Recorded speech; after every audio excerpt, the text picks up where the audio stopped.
Now, let's talk about the cell membrane.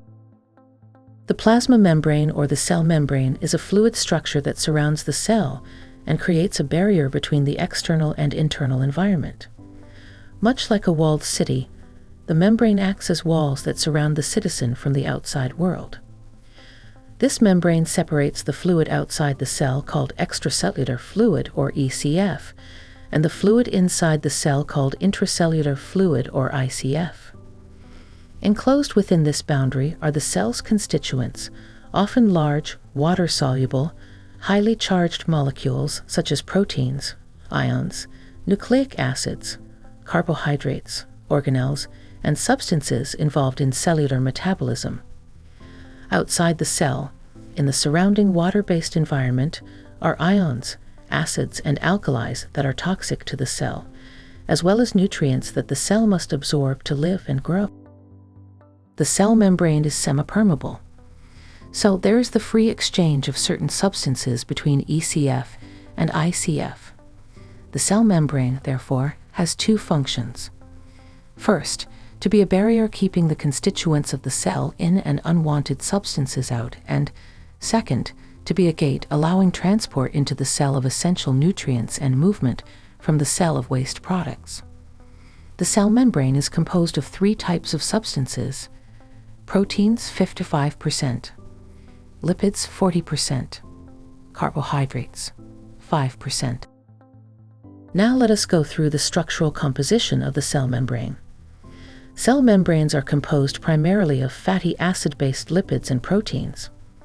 Membrane lipids are the principal of two types, phospholipids and sterols, generally cholesterol.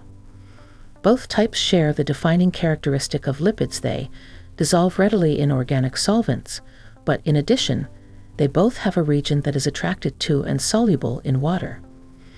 This amphiphilic property, meaning having a dual attraction, i.e., containing both a lipid-soluble and a water-soluble region, is basic to the role of lipids as building blocks of cellular membranes.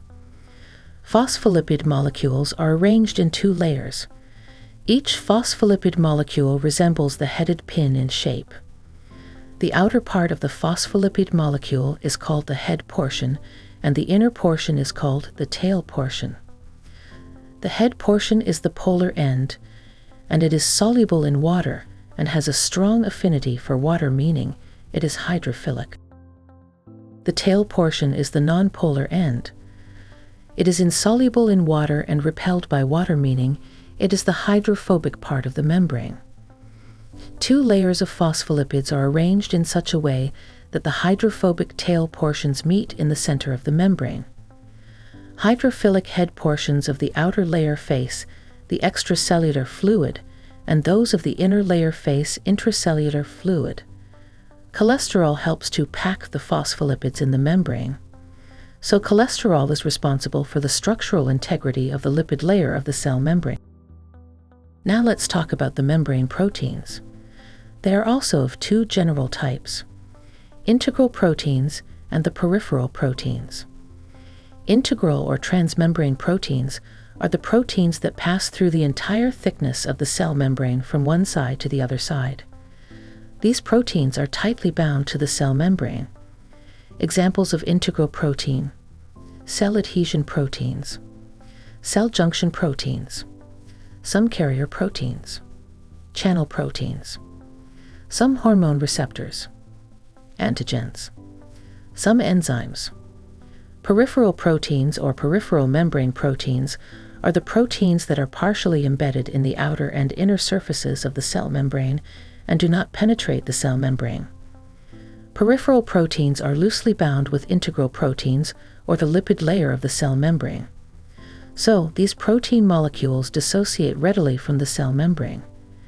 Examples of peripheral proteins: proteins of the cytoskeleton, some carrier, transport, proteins, some enzymes. These proteins are also known as intrinsic and extrinsic proteins. As for the carbohydrate component of the cell membrane, some of the carbohydrate molecules present in the cell membrane are attached to proteins and form glycoproteins, protoglycans. Some carbohydrate molecules are attached to lipids and form glycolipids. Carbohydrate molecules form a thin and loose covering over the entire surface of the cell membrane called the glycocalyx. Some of the structural models of the cell membrane that have been proposed over time are Danieli-Dafson model was the first proposed basic model of membrane structure. It was proposed by James F. Danieli and Hugh Dafson in 1935, and it was accepted by scientists for many years. This model was a sandwich of lipids covered by proteins on both sides. Unit membrane model in 1957, J.D. Robertson replaced Danieli-Dafson model with unit membrane model based on electron microscopic studies. It stated that the lipid layer is surrounded by a glycoprotein envelope. Later in 1972, S.J. Singer and G.L. Nicholson proposed the fluid mosaic model. According to them, the membrane is a fluid with a mosaic of proteins. This model is accepted by scientists till now. In this model, the proteins are found to float in the lipid layer instead of forming the layers of the sandwich-type model.